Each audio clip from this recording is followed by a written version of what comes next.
Bueno, buenas tardes para todos. Nuevamente los vuelvo a saludar. Vamos a dar inicio ya a la clase del eje número 3. Sería la clase número 2, que tiene que ver con la crisis bursátil de la Bolsa de Wall Street, producida en el año 1929. Y luego vamos a hacer referencia al ámbito de nuestro país, sobre todo haciendo hincapié en lo que fue la famosa restauración conservadora llevada adelante a partir de 1930 y que se extendió aproximadamente hasta la década del 40. Vamos a hacer un análisis rápido en base a cuestiones así que son claves en materia económica para que podamos articular tanto lo que pasaba en el contexto internacional con el contexto nacional. Bueno, aprovecho antes de iniciar la clase para preguntarles si han tenido algún inconveniente en relación al tema del examen parcial que se llevó adelante el fin de semana pasado. Por ahí hay muchos alumnos que obtuvieron notas que fueron del 550 para arriba. Bueno, esos alumnos se los va a considerar como aprobados. No aquellos que tuvieron del 550 para abajo, lamentablemente van a tener que volver a rendir el examen este sábado. La metodología va a ser exactamente la misma, se va a tomar de manera virtual por la plataforma Moodle, con un sistema de preguntas muy similar a lo que se hizo el sábado pasado. Bueno, no sé si alguien quiere habilitar el micrófono, preguntarme alguna inquietud, y si no hay preguntas, ya comenzamos con la clase prevista para el día de la fecha.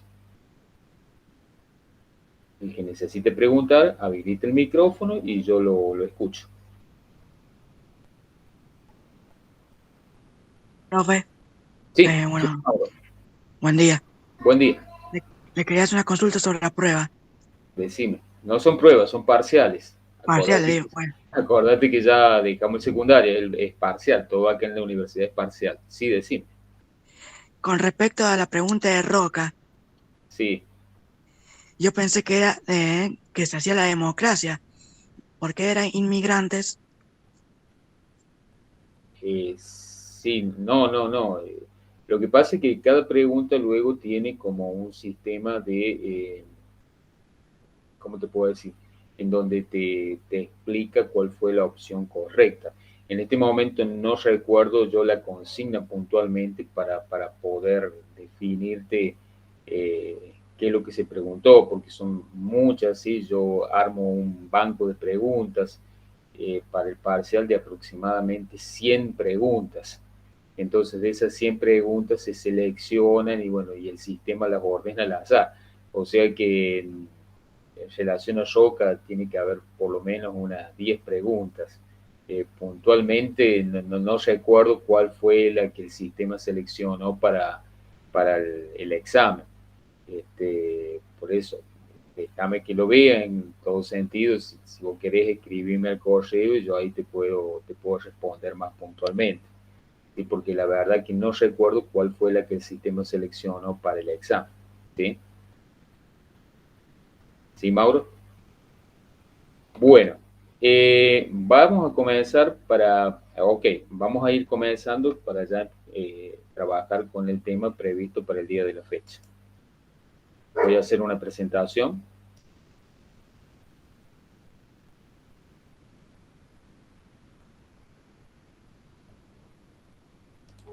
Por favor, les pido a aquellos que me están escuchando que me digan si lo que estoy presentando se ve. Sí, profe, se ve Sí, bien. perfecto. Muchísimas gracias. Bueno, vamos a comenzar, ¿sí? En esta clase nos vamos a ubicar en la famosa crisis bursátil de la bolsa norteamericana producida en el año 1929. Para ir haciendo como una especie de introducción al marco sobre el cual vamos a ir trabajando, eh, a lo largo de lo que fueron los años 20, la economía, sobre todo norteamericana, manifestaba, podemos decir, algunos indicios de que la misma no estaba funcionando de manera adecuada. había importantes sectores que estaban, podemos decir, pasando por grandes dificultades, entre las que, por ejemplo, sobresaltaba el tema de la inseguridad monetaria. Esas son algunas de las cuestiones que, profundizadas ya a finales de la década del 20, van a llevar a lo que fue la crisis bursátil, que va a producir obviamente el quiebre o el desmoronamiento del sistema económico capitalista sobre el cual se había sentado los Estados Unidos y, bueno, y todos aquellos países del mundo que habían adherido a esta mirada más de orden liberal capitalista, sí, capitalista liberal.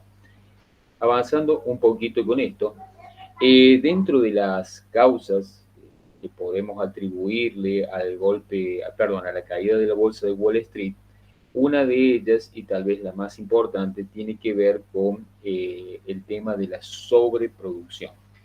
Estados Unidos, después de la Primera Guerra Mundial, se convierte tal vez en el país, podemos decir, que sale en una mejor situación, tanto económica, eh, del contexto de la Primera Guerra Mundial. O sea, Estados Unidos ingresa al final de la Primera Guerra y bueno, su ingreso en contrapartida del egreso de lo que era la Unión Soviética va a llevar a que la balanza de la guerra se oriente hacia el sector de los aliados. Para que me entiendan del otro lado, o sea, el tema del ingreso de Norteamérica al final casi del año 1917 va a inclinar positivamente, podemos decir, el destino de la guerra en favor de los aliados. Estados Unidos era una nación joven, en ese momento una potencia industrial, una potencia militar y productiva, y obviamente después de la Primera Guerra se va a ir consolidando como una gran nación, ¿sí? Como una de las grandes potencias mundiales. Y esto lo va a llevar ya en el marco del siglo XX a poder convertirse en la potencia mundial más importante, sí, a lo largo de todo el siglo. Si bien es cierto, hasta prácticamente finales de la década de 1980, esta cuestión de ser la potencia hegemónica a nivel mundial la va a tener que disputar con la Unión Soviética, en el marco de lo que luego de la Segunda Guerra Mundial, del final de la Segunda Guerra Mundial, se conocería con el nombre de Guerra Fría. La Guerra Fría fue una instancia de conflicto, ¿sí? En donde tanto norteamericanos como soviéticos no se van a enfrentar directamente en el campo de batalla, pero sí lo van a hacer a partir de conflictos indirectos en diferentes lugares del mundo. Por ejemplo, Vietnam, Afganistán, la guerra de Corea. Y bueno, el bloque soviético va a terminar cayendo, ¿sí? A partir ya de finales de la década del 80, comienzos del 90, con el proceso de apertura impulsado por algunos de sus primeros ministros, como es el caso de Nikita Khrushchev y Mikhail Gorbachev, ya para el año 91, y bueno, el tema de la caída del muro de Berlín. Bueno, son algunas cuestiones así muy generales para ir marcando también cambios trascendentales que se van a dar en el marco de la historia mundial ya, podemos decir, a finales de la Primera Guerra Mundial y particularmente ya en la década del 20. Bueno, volviendo al tema de la crisis bursátil de Wall Street, vamos a ver que una de las causas que se le han atribuido a la misma, y que son tal vez las causas que propician esta gran depresión, como también se lo llamó,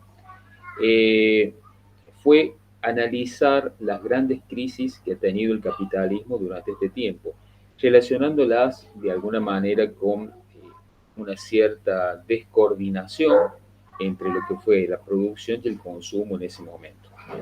Hay muchos autores que han analizado el tema de por qué se llegó a esta instancia. Y tal vez han determinado que los factores que propiciaron la crisis del año 1929 tienen que ver fundamentalmente con el tema de la sobreproducción por un lado, el desorden monetario por otro, y la desigual relativa recuperación económica de algunas naciones y la creciente especulación financiera. O sea, para irnos ordenando, si yo tuviera que determinar las causas de la caída de la bolsa de Wall Street, tendría que colocar en primer lugar el tema de la sobreproducción, en segundo lugar el desorden monetario, en tercer lugar la desigual y relativa recuperación económica de algunas naciones o de algunos sectores productivos y el tema de la especulación financiera. Esas podrían ser las causas.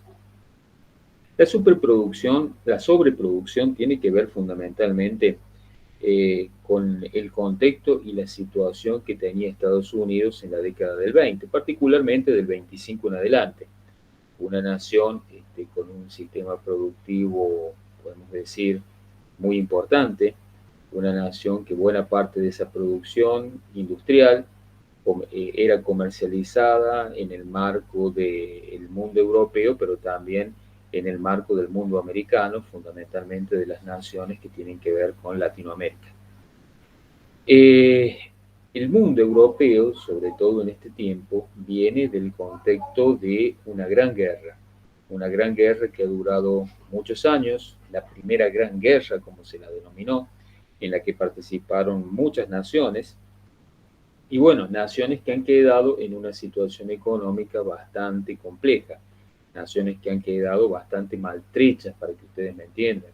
En este marco situacional, muchas de las mismas, para iniciar un periodo de reconstrucción de sus economías, de sus sistemas productivos, van a solicitarle a Estados Unidos no solamente la cuestión del apoyo en mercancías, sino también el tema de créditos blandos, ¿sí? con posibilidad de devolverse a determinado tiempo, con una tasa de interés, podemos decir, no tan grande.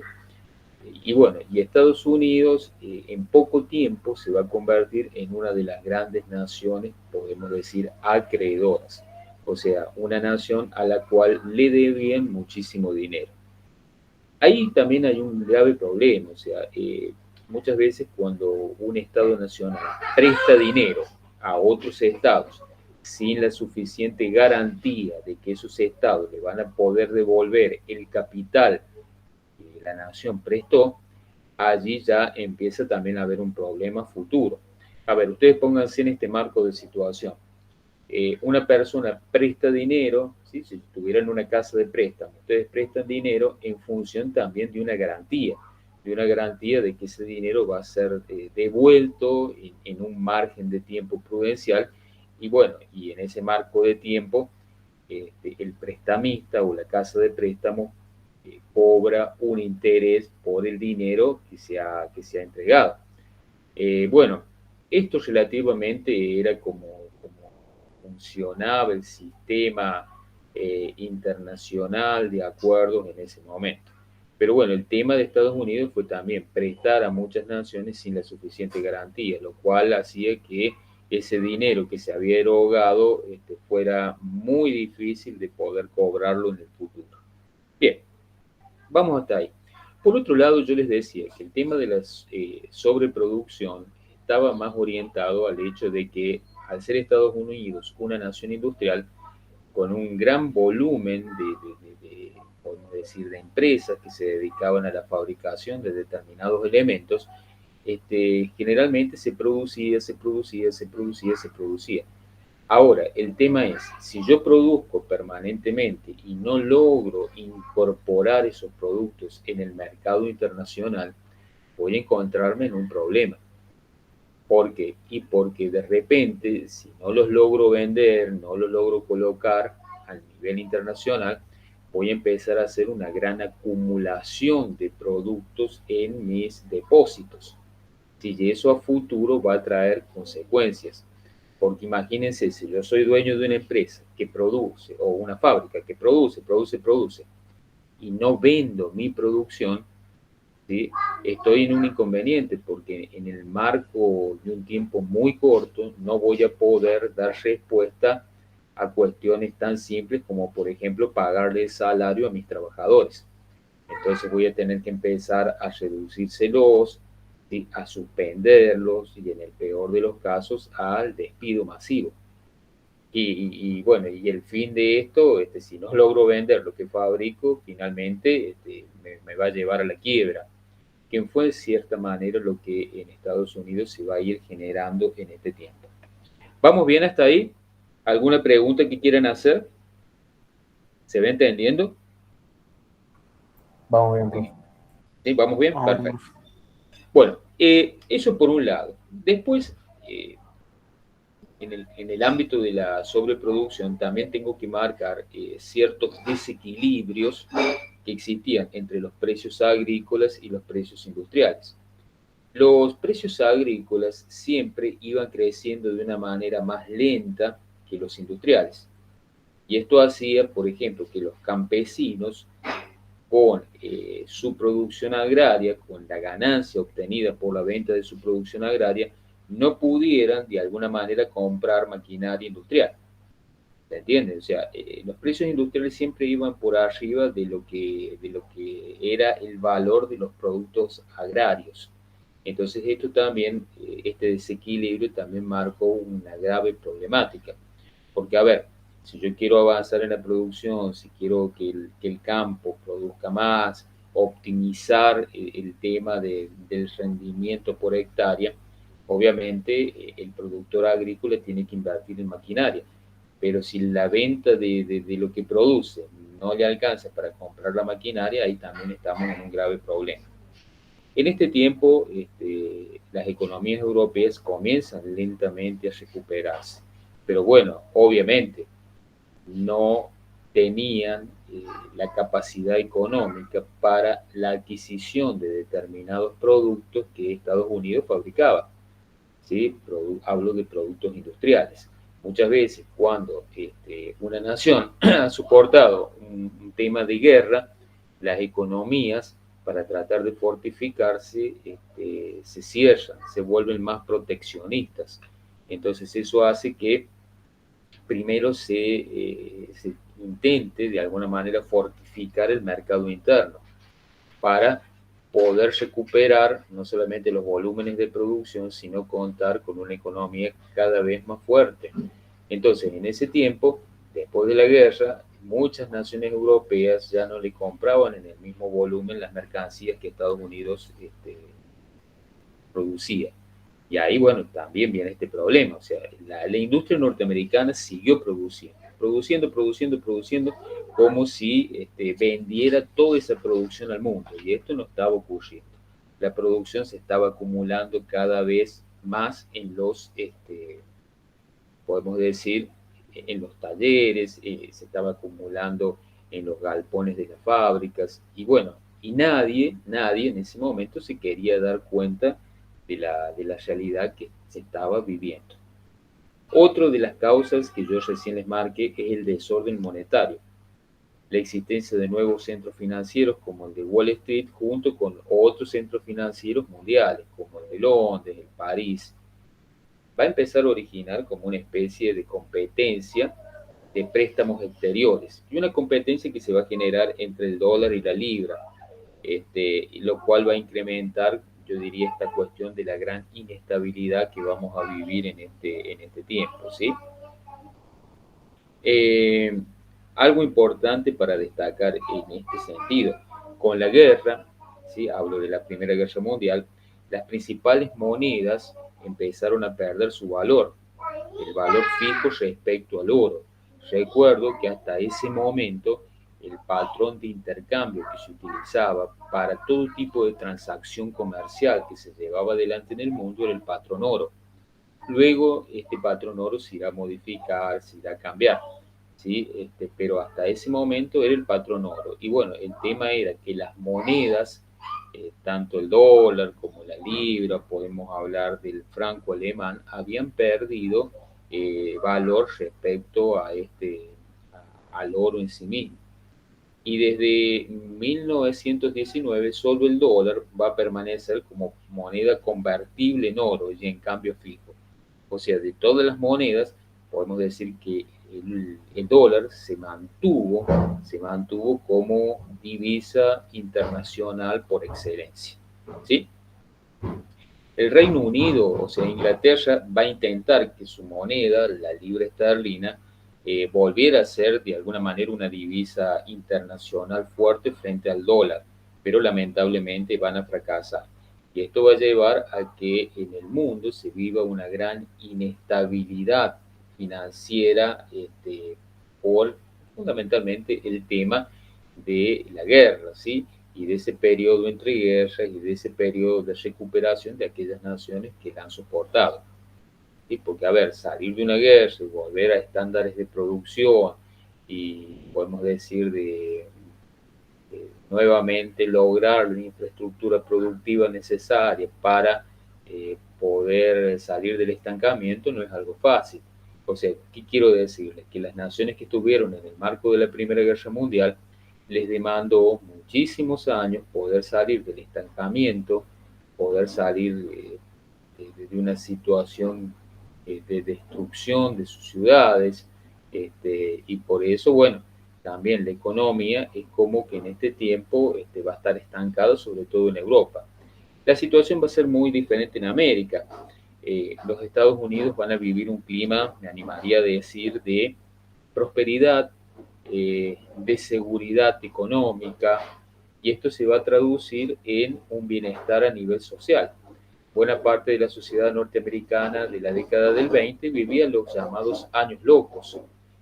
A ver, si una persona tiene un buen trabajo, tiene la posibilidad de adquirir una vivienda, tiene la posibilidad de equiparla, la posibilidad de contar con un buen sistema educativo, un buen sistema de salud, comprar, no sé, comprarse un vehículo, tener la posibilidad de gozar de tiempo para la recreación, es sencillamente una sociedad que vive bien y que no está preocupada por lo económico. Y esto le pasó a los norteamericanos. Los norteamericanos vivieron esa pujanza de los años 20, los llamados años locos. Entonces, a ver, el tema de la preocupación económica quedó de lado porque estaban en una situación inmejorable y se dedicaron a otro tipo de actividades que en muchos casos tenía que ver con la cuestión social. Bueno, ¿vamos bien hasta ahí? ¿Vamos bien hasta ahí? ¿Alguna pregunta que quieran hacer del otro lado? ¿Se podría decir que la guerra produjo un sobrecrecimiento, que Estados Unidos creciera por encima de sus posibilidades y eso causó después la crisis? No sé si Estados Unidos creció por encima de sus posibilidades. Sencillamente, Estados Unidos fue la nación que salió más fortificada de la Primera Guerra Mundial. Aquella nación que podemos decir fue la que mayormente logró salir bien parada de esa guerra y convirtiéndola en un estado con ansias a convertirse en la gran superpotencia que manejara el mundo. A ver, Estados Unidos ya de por sí era una nación con un vasto campo de producción industrial, agrícola, ganadera, ¿sí? Y en otros sectores que tienen que ver con la industria farmacéutica, con la industria ya vinculada, todo el tema vinculado a la producción de hidrocarburos, del petróleo. Era una nación que se estaba consolidando muy fuertemente en el marco mundial. Estados Unidos siguió produciendo al mismo nivel o a los mismos estándares que lo había hecho, ¿sí? Previo a la guerra. Después de la Primera Guerra Mundial, obviamente el sistema industrial norteamericano sigue produciendo en el mismo volumen. Pero ¿cuál es el tema? Seguimos produciendo, ¿sí? Como lo hemos hecho siempre, pero ahora tenemos el problema de que no podemos vender lo que producimos. O sea, no hay mercado para vender, porque todas las naciones, sobre todo europeas, que han pasado por la Primera Guerra Mundial, han restringido la compra de nuestros productos, han achicado sus economías, tienen una mirada proteccionista. Es como decir, a ver, yo puedo comprar por 100 porque es lo único que tengo. ¿Sí? Necesitaría comprar por 1000, pero compro por 100 porque no puedo más, ¿sí? Y si me endeudo voy a estar en peor situación. Esto era lo que le pasaba al marco europeo. Entonces, en esta situación, Estados Unidos no se quiso dar cuenta de esa realidad. O sea, siguieron sus empresas o fábricas produciendo, ¿sí? En el mismo nivel, pero esa producción se iba acumulando en los talleres. Ese fue uno de los grandes temas, ¿sí?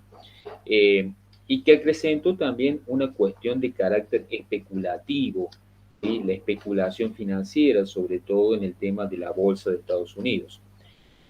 Los grandes empresarios, los grandes sectores fabriles, los grandes empresarios fabriles se van a dar cuenta que es mucho más redituable invertir o posicionar su campo accionario en la bolsa de valores. A ver, para que me lo entiendan.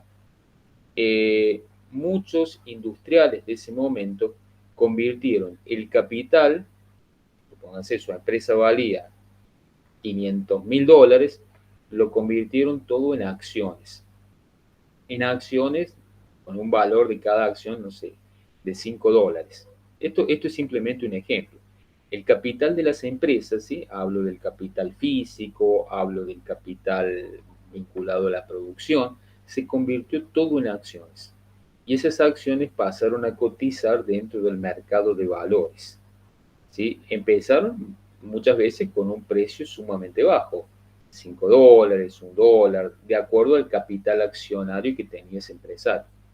Pero a ver, en poco tiempo empezó a generarse una burbuja especulativa. O sea, una acción de una empresa X que empezó cotizando a $5, en el marco de algunos meses ya no valía $5, sino que valía $50 o $500. ¿Me entienden? Esa burbuja financiera y especulativa no estaba mostrando la verdadera realidad que en ese momento Estados Unidos estaba atravesando. ¿Por qué les digo esto? Porque de repente, si yo, la acción, ¿sí?, de mi empresa empezó cotizando a $5 y al cabo de unos meses está en 50, da la pauta de que a mí como empresario me va muy bien, que mi empresa ha logrado extenderse, que ha logrado abrir otras sucursales en los Estados Unidos, ¿sí?, o en otro lugar del mundo, que he contratado más trabajadores, que mi producción se está logrando vender en otros mercados. O sea, hay una ampliación de la producción, de las ventas, y esto no ocurría. Esto no ocurría. Yo recién les digo, lo que se producía se ocultaba en los talleres, o sea, se intentaba hacer ver una realidad de pujanza cuando en realidad eso no existía. No existía, o sea, la mercadería estaba oculta, pero no se estaba vendiendo. Y eso es lo que pasó en los mercados. Había una burbuja especulativa, se hacía pensar que todo funcionaba fantástico, que las empresas iban creciendo, que se iban ampliando, que se iban desarrollando, cuando eso no era cierto. ¿Y qué pasa cuando yo inflo un globo? Lo voy inflando, lo voy inflando, lo voy inflando, lo voy inflando. ¿Qué va a pasar al final si le sigo introduciendo aire? ¿Qué es lo más lógico? A ver, del otro lado. Y en algún momento va a explotar. Exactamente. Y eso fue lo que ocurrió. Explotó. Explotó. A ver, hubo algunas personas que estaban vinculadas con el sector político, hubo algunas personas que estaban vinculadas con el sector financiero, hablo de algunos empresarios que pudieron retirar sus capitales previamente a ese famoso Jueves Negro, ¿sí? Fue el 24 de octubre de 1929. O sea, le llegó información de que se avecinaba una situación de explosión del mercado por esta situación especulativa que se había mantenido. Bueno, algunos, muy poquitos, lograron retirar su dinero, ¿sí? Lograron retirar plata de la bolsa, del mercado, del banco. Otros no. Y bueno, y la alarma llegó cuando las acciones, ¿sí?, empezaron a caer. Entonces ahí le agarró la desesperación a los empresarios. Si tu acción, que vale 50, de repente a la media hora vale 40, de repente vale 30, ¿vos qué haces? Y desesperado salís al mercado a venderla para no perder plata. Y eso hizo miles de personas que habían transformado su capital en acción. Entonces produjo un quiebre total en el sistema, porque, a ver, llegó un momento en que la acción de determinadas empresas no valía nada. Yo hablo de empresas, hablo de empresarios, hablo de sectores productivos, pero también de los bancos. Los bancos en este marco se vieron totalmente perjudicados, porque el banco ¿de qué vive? El banco vive de los préstamos. ¿Sí? El banco trabaja con el dinero de aquellos que van, lo depositan, preste ese dinero a determinado tiempo, a determinado interés. Y bueno, si el sistema colapsó y los sectores empresarios ¿sí? perdieron todo su capital accionario, las empresas tuvieron que cerrar, lo mismo que las fábricas. Millones de personas quedaron en la calle, de repente sin trabajo. Entonces, si yo me quedo sin trabajo, no puedo devolver el dinero que he pedido. ¿En qué habían invertido los norteamericanos? En, por ejemplo, comprarse una vivienda, comprarse un automóvil, equipar la casa, darse grandes lujos, ¿sí? A partir del crédito que otorgaban los bancos. Entonces, estas personas que ya no tenían trabajo no podían hacer esa devolución del dinero solicitado. Y lo mismo los empresarios. Muchos empresarios le habían solicitado al banco grandes cantidades de dinero para llevar adelante determinados proyectos o inversiones. Tampoco pudieron dar respuesta, con lo cual el sistema bancario quebró. O sea, los bancos desaparecieron. Fue como un proceso en cadena. Como vieron ustedes las fichas de dominó, cuando están todas paraditas y una le pega a la otra, que se da un proceso en cadena. Esto fue exactamente lo mismo, ¿sí? Provocó una oleada masiva de quiebres bancarios, el inicio de un proceso deflacionista y la reducción drástica del consumo. ¿Por qué se redujo drásticamente el consumo? Porque no había plata, no había cómo comprar, ¿sí? Y el comienzo de lo que fue la Gran Depresión de la década del 30 en los Estados Unidos. Por eso esta crisis se llamó la Gran Depresión y fue la más devastadora caída del mercado de valores en la historia de la bolsa de los Estados Unidos. Y bueno, tuvo un alcance que no solamente fue en el marco del territorio norteamericano, sino que al poco tiempo abrazó a todas aquellas naciones del mundo que habían adherido al sistema capitalista. Los que se mantuvieron exceptuados de esta crisis bursátil fueron aquellos países o naciones que adhirieron a la mirada más de carácter comunista. Hablo obviamente de aquellos territorios que adhirieron al sistema soviético, ¿sí? a la mirada comunista o socialista. Ellos se mantuvieron como al margen de esta gran crisis que vivió el sistema capitalista mundial en ese tiempo. Esto ocurrió el famoso 29 de octubre, donde se va a detonar este tema de la Gran Depresión. Y bueno, obviamente el sistema productivo norteamericano quedó devastado, quedó destruido.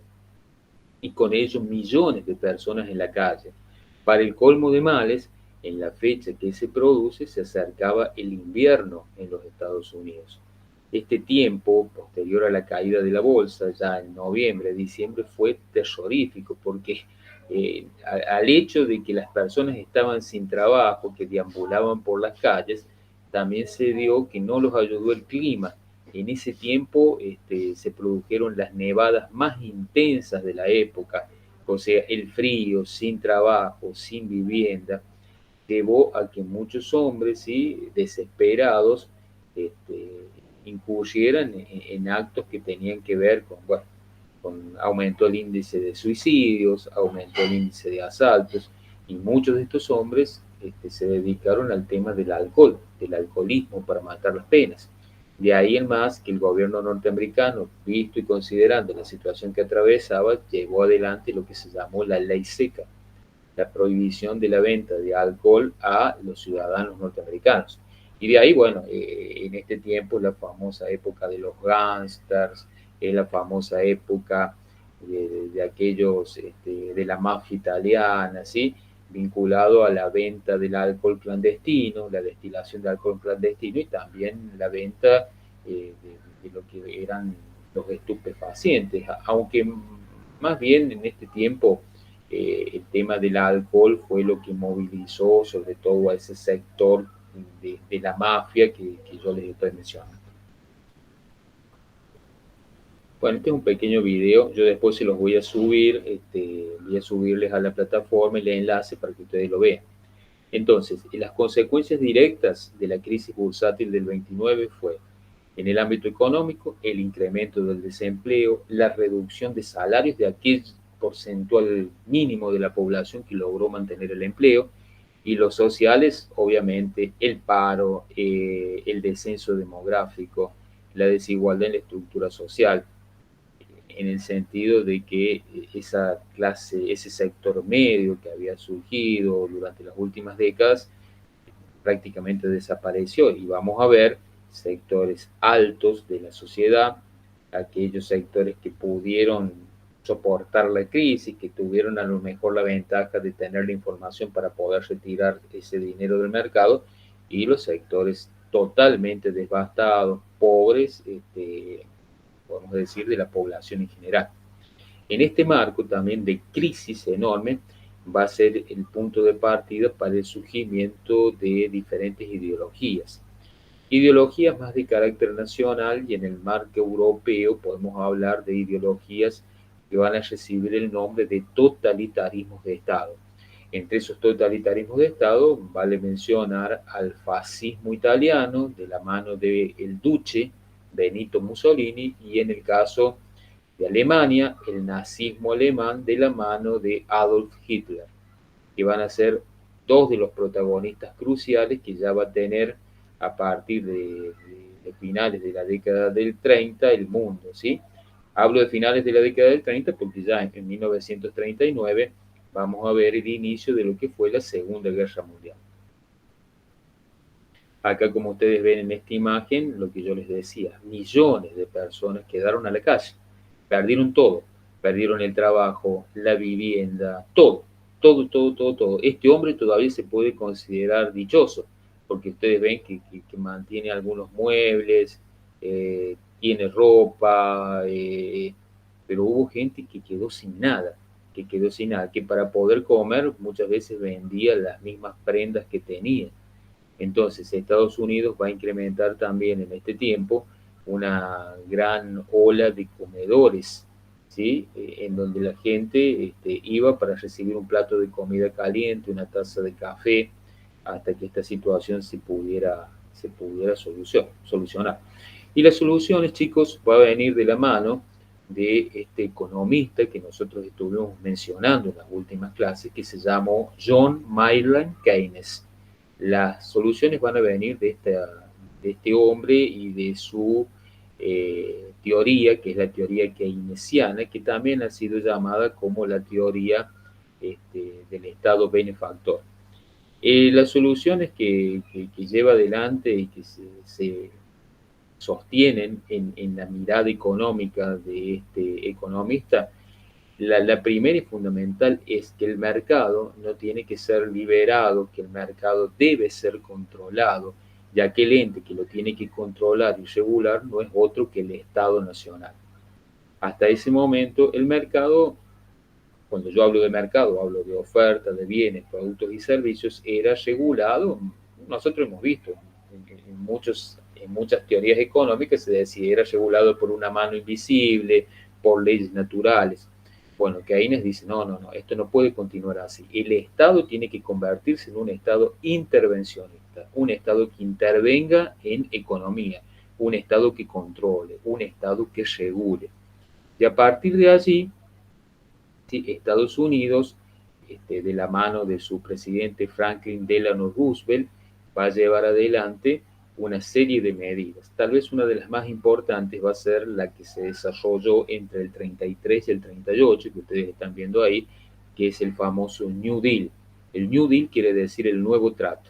El nuevo trato con un objetivo, sostener las capas más pobres de la población, reformar los mercados financieros y redinamizar una economía que estaba en ese momento quebrada. Sobre todo intentando acordar con aquellos sectores productivos, con el sector industrial, con el sector agropecuario, el Estado otorgando créditos para que estos sectores pudieran reactivarse, y la importancia de entender al Estado también, que es una mirada keynesiana, como un Estado contratista.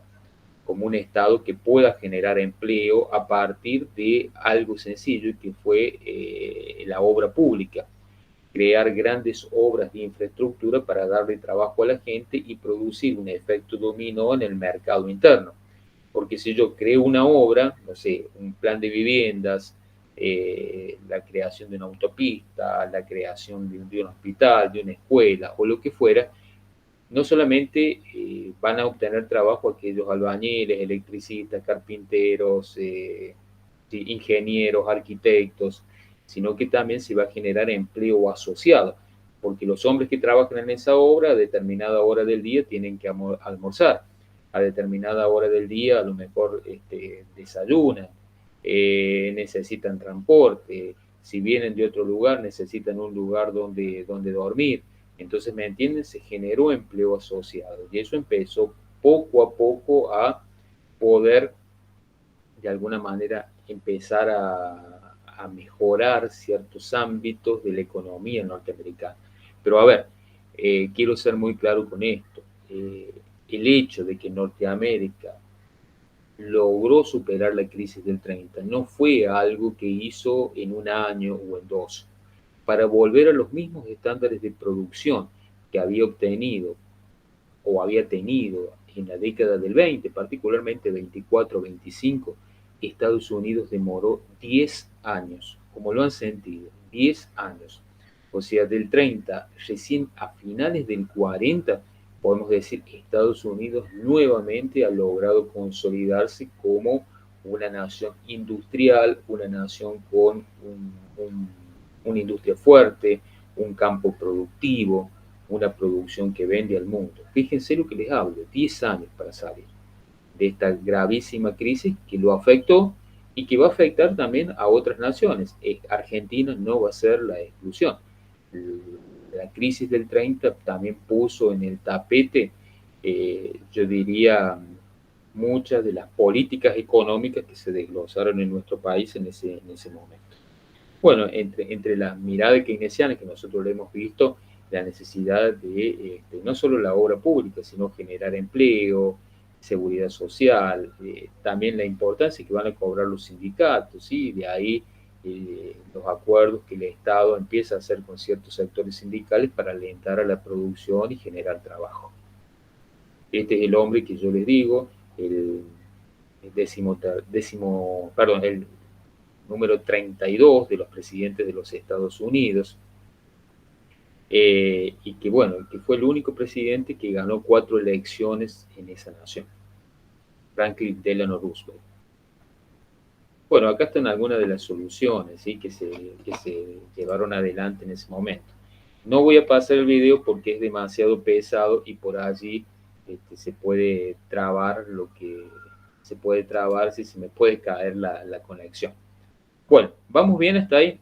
Esto fue en el ámbito de lo que nosotros conocemos como la caída de la bolsa de Wall Street.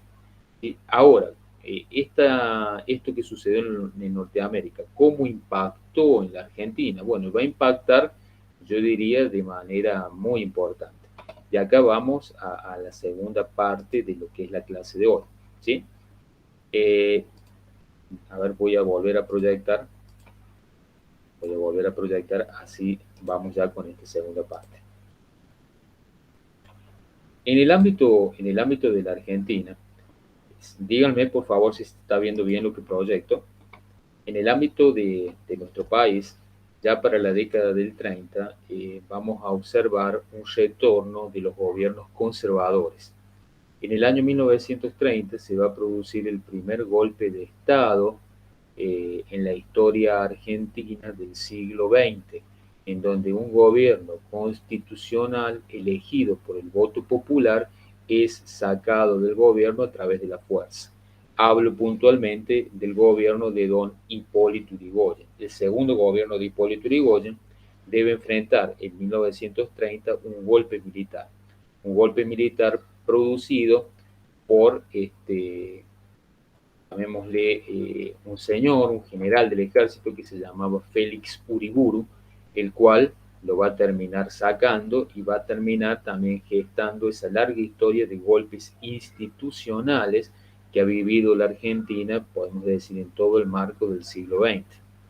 El golpe del 30 fue el primer golpe institucional, ¿sí?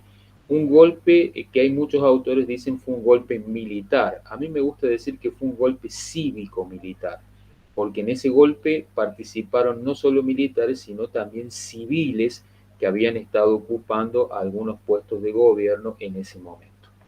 Como ustedes ven, y lo que hemos estado comentando hasta hace rato, en el plano internacional, la crisis económica liberal va a impulsar estos sistemas totalitarios que yo les decía, sobre todo con una mirada nacionalista extrema. Hablo del fascismo, ya hablo del nazismo, del fascismo italiano, ya hablo del nazismo alemán en Europa. Hay un cambio en la ideología liberal con la mirada keynesiana, ¿sí? Con aquellas ideas de Keynes aplicadas en los Estados Unidos por Roosevelt para tratar de paliar la situación posterior a la crisis bursátil del 29, ¿sí? Que se va a conocer con el nombre del Nuevo Trato o New Deal, como también se lo conoce. Bajo la influencia de los nacionalistas en el gobierno de facto, este se va a caracterizar por ser nacionales restauradores, con un marcado intervencionismo del Estado en la economía. A ver, lo que yo quiero decir, este hombre que va a llevar al gobierno, acá está mal escrito Uriburu, va a ser un general que va a intentar aplicar en nuestro país un modelo fascista. O sea, él va a querer trasplantar aquel modelo que se estaba desarrollando en Italia a nuestro país.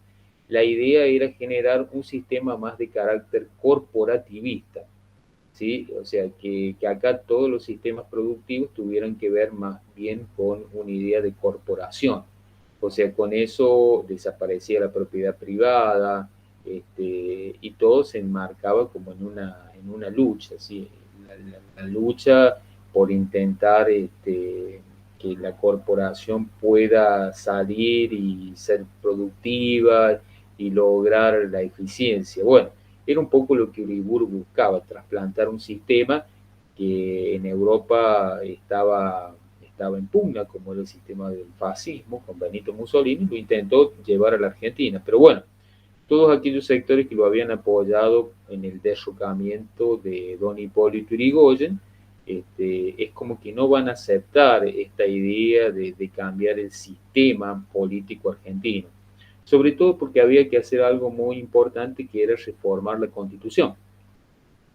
En un sistema corporativo, por ejemplo, no existen los partidos políticos y el tema de la corporación representa al pueblo. O sea, era una idea que obviamente no tuvo eco en la población ni en aquellos sectores que lo habían apoyado para el golpe.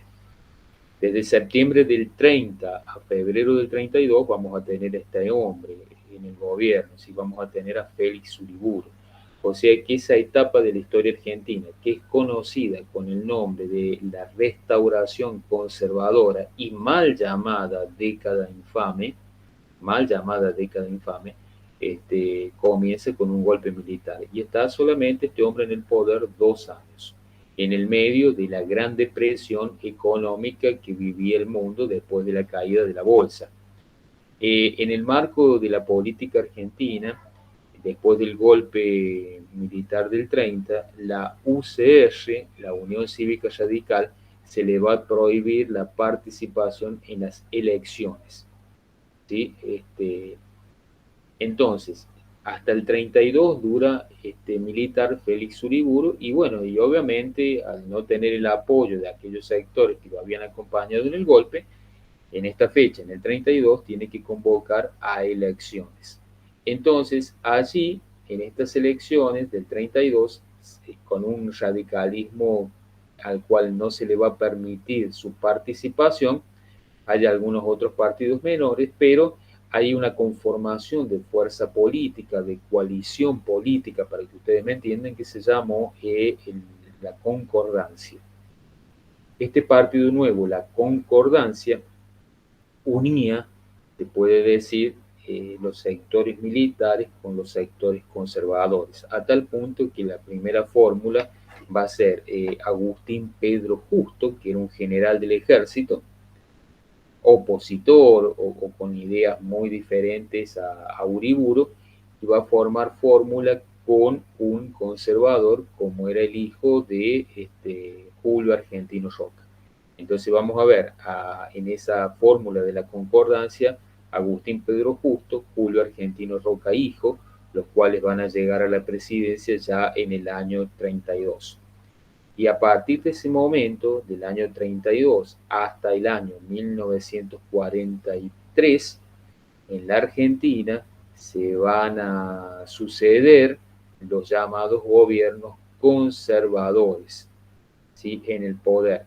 Y la brecha, se puede decir, entre los sectores ricos y pobres va a ser cada vez más amplia. Con la crisis del 30 también podemos decir que es el principio del fin del modelo agroexportador. A ver, no diría el fin, yo siempre digo esto, me gusta más hablar de limitaciones del modelo agroexportador. La economía argentina, integrada a las corrientes de flujos comerciales, obviamente la crisis le impactó. Van a caer las exportaciones en volumen y precio. Fíjense, cayeron un 36%.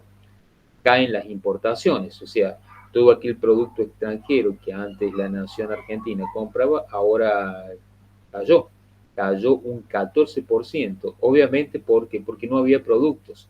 Al haber quebrado las empresas que fabricaban determinados insumos industriales, no había dónde comprarlos. Y de ahí también va a venir la lógica que se va a implementar más adelante, que es este proyecto que se conoce con el nombre de ISI, industrialización por sustitución de importaciones, que ya en la década del 20, ¿sí?, posterior a la Primera Guerra Mundial, o en el marco de la Primera Guerra Mundial, comienza a aplicarse en la Argentina.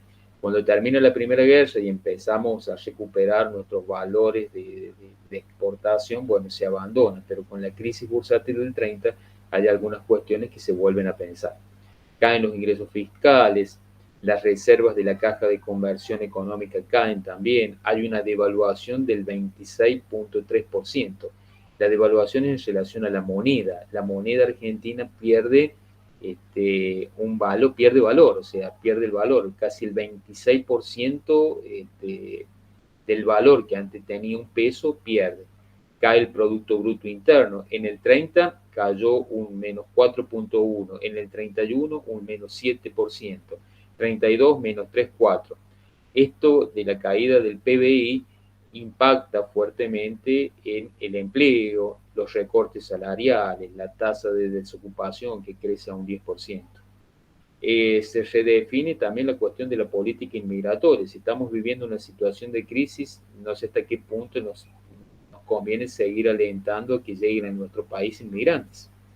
Se suspende el pago de los servicios de la deuda, o sea, la deuda externa no se sigue pagando, y esto implica un modelo agroexportador con una estructura desbalanceada y dual, que se va a centrar en pocas actividades y que va a estar más orientado a mercados de carácter concentrador.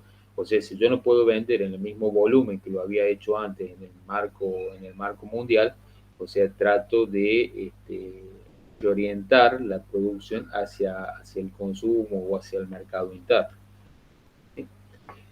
Bueno, ya acá vamos a ver, la crisis del 30 lleva en la Argentina a un proceso de industrialización y a un proceso de una mayor intervención del Estado, que vamos a ver sobre todo en este tiempo. Bueno, yo recién les hablé del golpe institucional, la llegada del Félix Uriburu. La economía argentina, sobre todo en la década del 30, va a ser muy dependiente de las exportaciones agrícolas. A ver, de las exportaciones agrícolas que fundamentalmente realizábamos con Inglaterra. Inglaterra era el gran comprador de carne argentina en ese momento. Vale aclarar que Inglaterra tenía fuertes inversiones en el mundo de los frigoríficos. Los principales frigoríficos donde se faenaban los animales que venían de la pampa húmeda eran de capitales ingleses.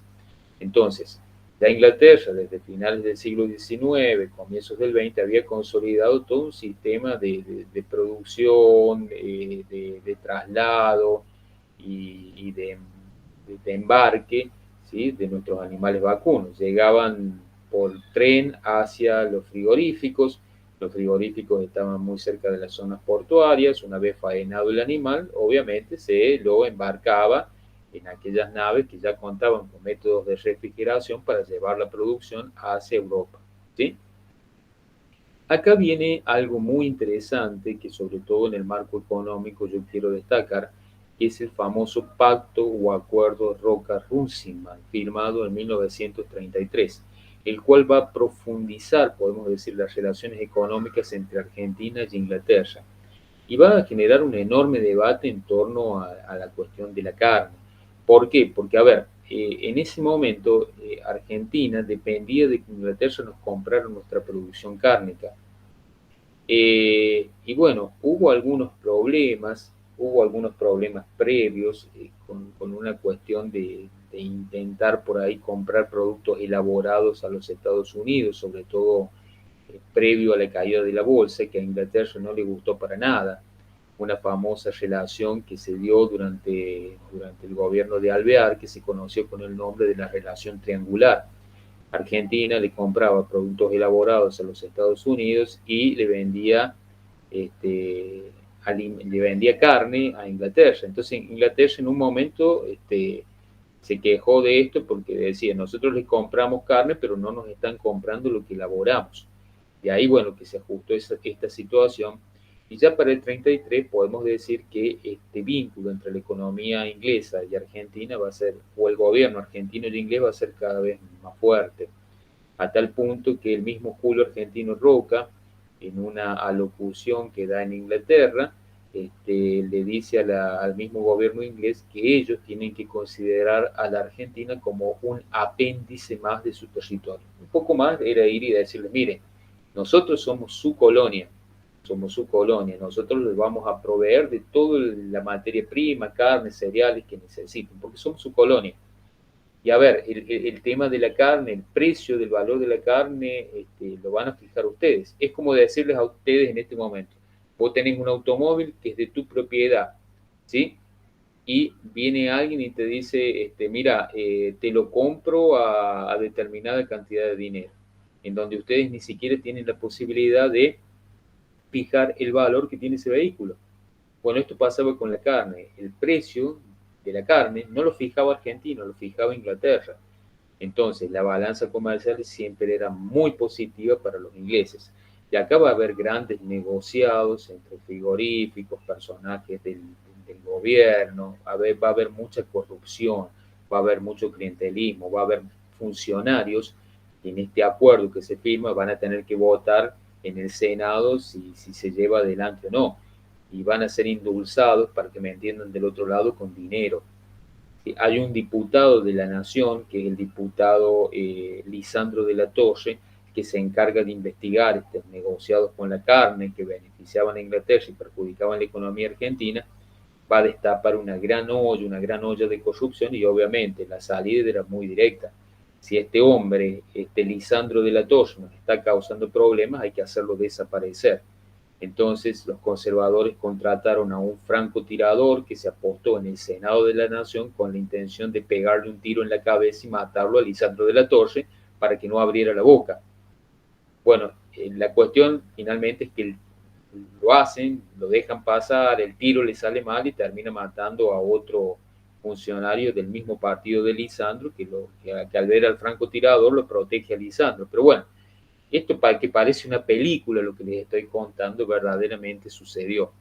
Sucedió y bueno, no se quería destapar esta olla de enorme corrupción que beneficiaba sobre todo a algunos políticos argentinos que recibían muy buen dinero por levantar la mano y aceptar este acuerdo, que era completamente, yo diría, malo para la economía argentina.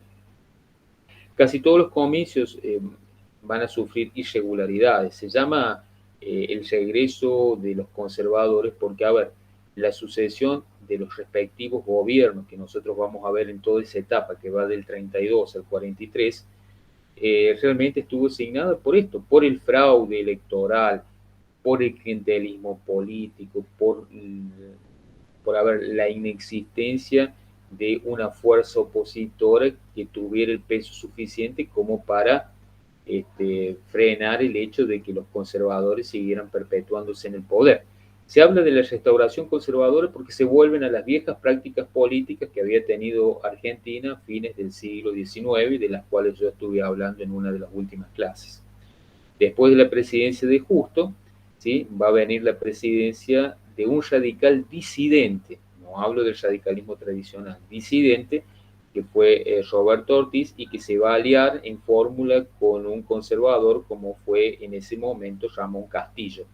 O sea que luego va a venir como una etapa en donde vamos a seguir con la concordancia, pero una fórmula en donde vamos a tener ya un radical disidente con un conservador como era Castillo.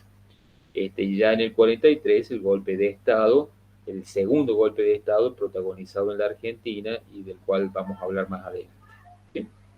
Bueno, ahí están en líneas generales la gobernación, la presidencia de Justo,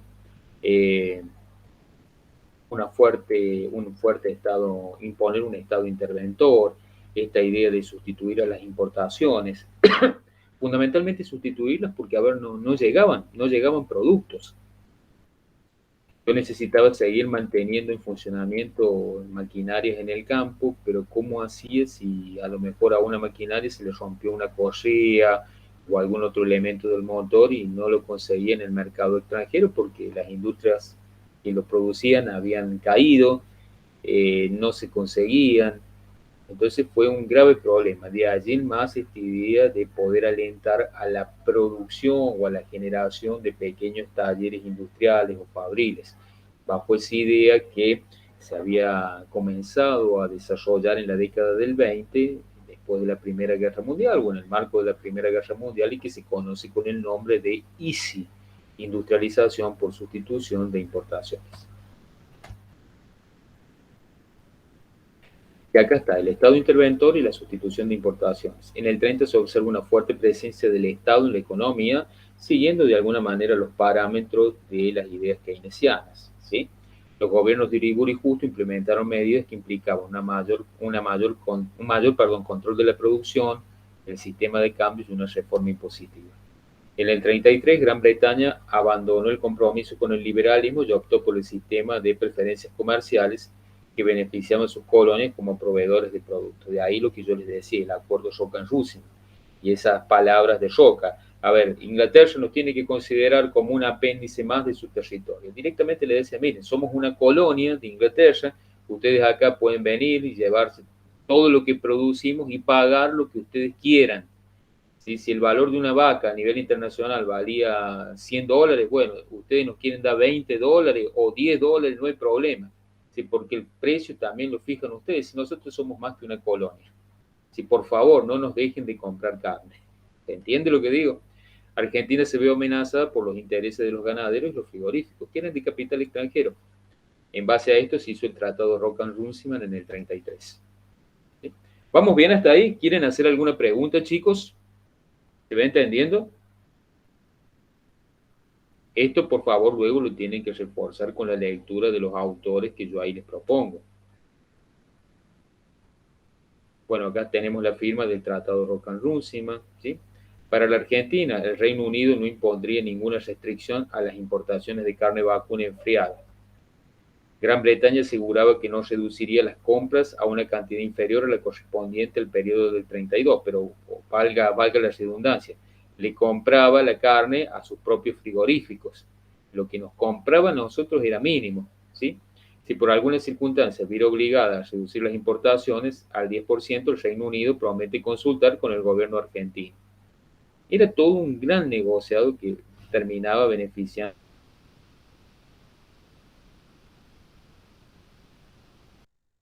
el mercado británico. O sea, los británicos nos compraban carne, pero nosotros teníamos que comprarle a los británicos productos elaborados. Inglaterra también va a tener grandes preferencias aduaneras. El capital británico se va a orientar hacia el ámbito de los servicios públicos, o sea, van a hacer inversiones en los servicios públicos. Obviamente que el ciudadano argentino va a tener que pagar, ¿sí? Por ejemplo, en la cuestión del transporte en la ciudad de Buenos Aires, los británicos tuvieron un gran monopolio. O sea, el transporte no era del Estado, sino que era privado, y bueno, y el ciudadano argentino era el que tenía, para acceder a ese medio tenía que pagar yo diría, pasajes relativamente bastante caros. Inglaterra obtiene el monopolio del transporte, fíjense, de las exportaciones de carne a cargo de sus buques, y el 85% de aquello que se exportaba obviamente provenía de los mismos frigoríficos ingleses, asentados en la Argentina. Y bueno, y Argentina se compromete a ser benévola con las empresas norteamericanas, y solamente el 15% de lo que se faenaba en los frigoríficos argentinos es lo que Inglaterra se compromete a comprarle a nuestro país. Estado interventor, bueno, juntas reguladoras, el Banco Central en el 39 que emite moneda, se establece el valor de cambio de la moneda nacional con relación a la moneda extranjera, se implementa el modelo de sustitución de importaciones, ¿sí? Y en la sociedad, bueno, el desarrollo de nuevas fábricas, ¿sí? En diferentes lugares, no solamente del ámbito industrial porteño o de Buenos Aires, sino también hacia el interior del país. Empieza una tarea muy importante de la CGT, ¿sí? Que ya en el 36 es reconocida como sindicato, y bueno, y lucha la CGT por una jornada laboral más reducida, de 8 horas, vacaciones anuales.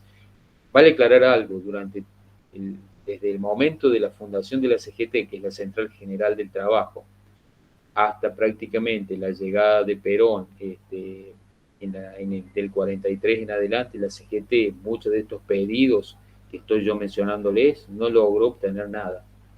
O sea, estaba el sindicato, estaban los pedidos, pero estos gobiernos se negaron sistemáticamente o hicieron oídos sordos a los pedidos, sobre todo de estos sindicatos. Luchaban por mejorar las condiciones laborales de miles de trabajadores en Argentina en ese momento. ¿Sí?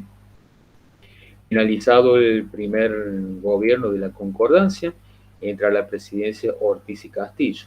El presidente Ortiz, como yo les decía, un radical disidente, no va a durar mucho en la presidencia, solamente 2 años, porque fallece, era un presidente que tenía diabetes, así que fallece tempranamente y se hace cargo del gobierno Castillo, que era un conservador.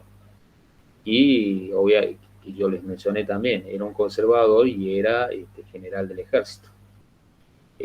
Hasta Castillo va a estar presente hasta el año 43, que se lleva adelante un golpe de Estado y que va a colocar en la escena política a un señor que va a ser protagonista, yo diría, durante buena parte de esa década y mediados y tal vez la mitad de la década siguiente, que va a ser Juan Domingo Perón. Bueno, hasta allí, entonces, en líneas generales y muy rápido, hemos llegado en la clase de hoy. Soy consciente que voy rápido, necesitamos hacerlo porque obviamente no quedan tantas clases y tenemos que llegar por lo menos hasta la década del 70, puntualmente hasta el regreso democrático. Si podemos avanzar un poquito más, sería ideal. Así que, bueno, el que necesite preguntar o quiera mencionar algo, abre el micrófono y yo los voy escuchando. Obviamente esta exposición ustedes la tienen que vincular con los autores que les he dejado en la plataforma, en donde hay muchas cosas que ahí lo van a lograr entender de lo que yo estaba explicando. Si se quedan simplemente con la locución que hago y a ver, la clase que desarrollo, hay algunas cuestiones que no van a poder entender del todo. O sea, la clase tiene que vincularse también con la lectura para poder sacar puntos en claro, ¿sí? Bueno, a ver, el que quiera preguntar algo, habilite el micrófono y bueno, y los escucha.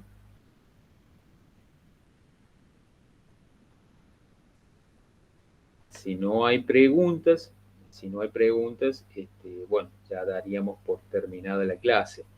Recuerden aquellos que tienen que recuperar que el parcial recuperatorio va a ser este sábado a las 9 de la mañana, bajo la misma lógica que se utilizó la semana pasada.